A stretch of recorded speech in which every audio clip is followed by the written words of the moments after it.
have to say I'm excited to hear what the art co-op is doing, and also BJ Edmondson's efforts. It's all good for tourism. Yes. Well, thank you for your time this morning. I wanted to share with you Tourism by the Numbers, which is a new piece that the xvid has put together. It's intended to be an educational piece, information about not only what the Convention and Visitors Bureau does, but also what tourism means to Pocahontas County, what its economic impact is. This is the first Tourism by the Numbers we've done.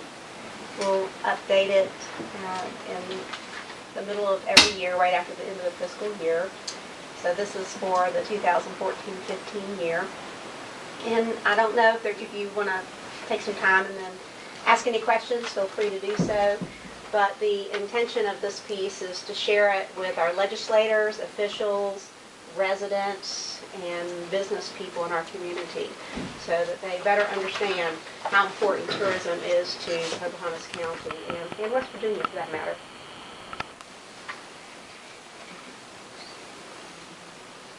Any questions for me?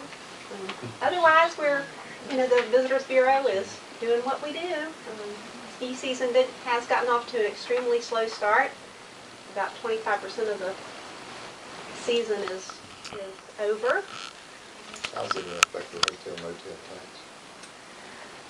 I don't know that I have an answer for you right this minute, although I will tell you that I'm anticipating a pretty significant reduction in December's revenues. And we are making budget adjustments accordingly. So I do think that anybody who receives hotel motel tax should be prepared. But we have 75% of the ski season left. It's snowing, it's cold, the snow guns are blowing, and West Virginia Skier Association, Snowshoe, and all the resorts are really pumping out the PR and advertising. So I think we have an opportunity to rebound and potentially make up for some of the loss that we're going to feel in December when we get to March, hopefully. The ski season does go through the 27th of March this year, so extended forecasts look like it's going to be cold, at least through February.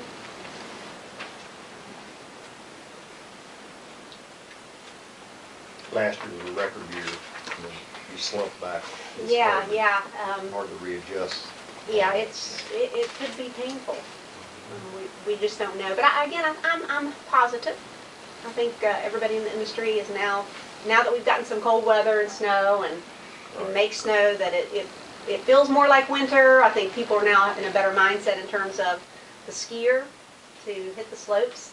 And over the weekend they had a pretty good crowd of people skiing up at Snowshoe. The slopes are in good condition and they're opening slopes every day. So again, it's 75% of the ski season's left, so everybody is really working hard to make the best of it. Right.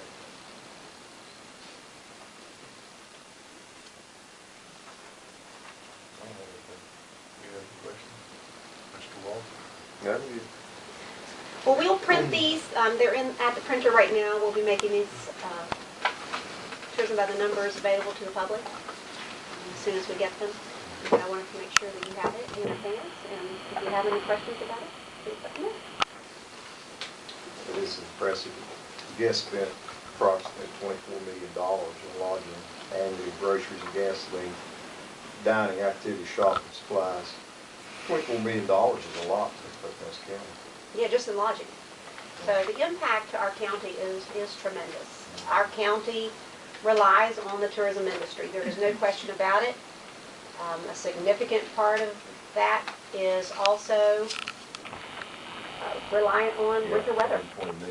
So it is significant to our communities. And I think everybody over the past month will tell you every single business has likely been noticing the fewer skiers that we've had traveling through the county. So it is very important to our county.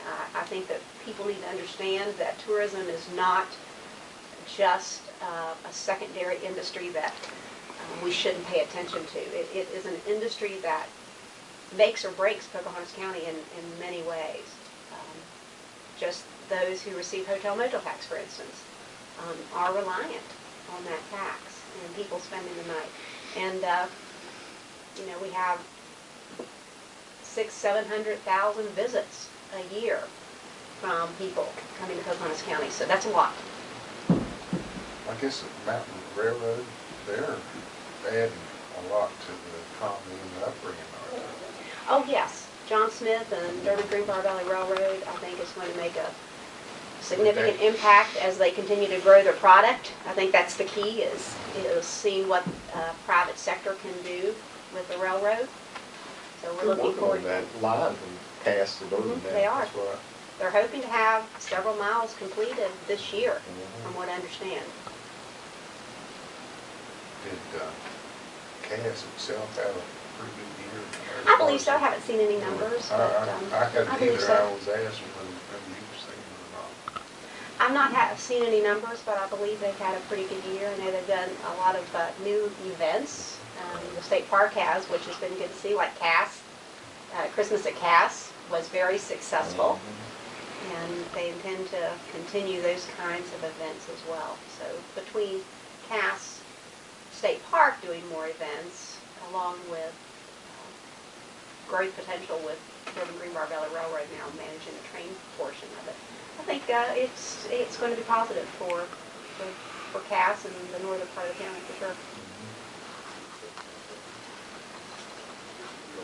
I don't have any other questions. Appreciate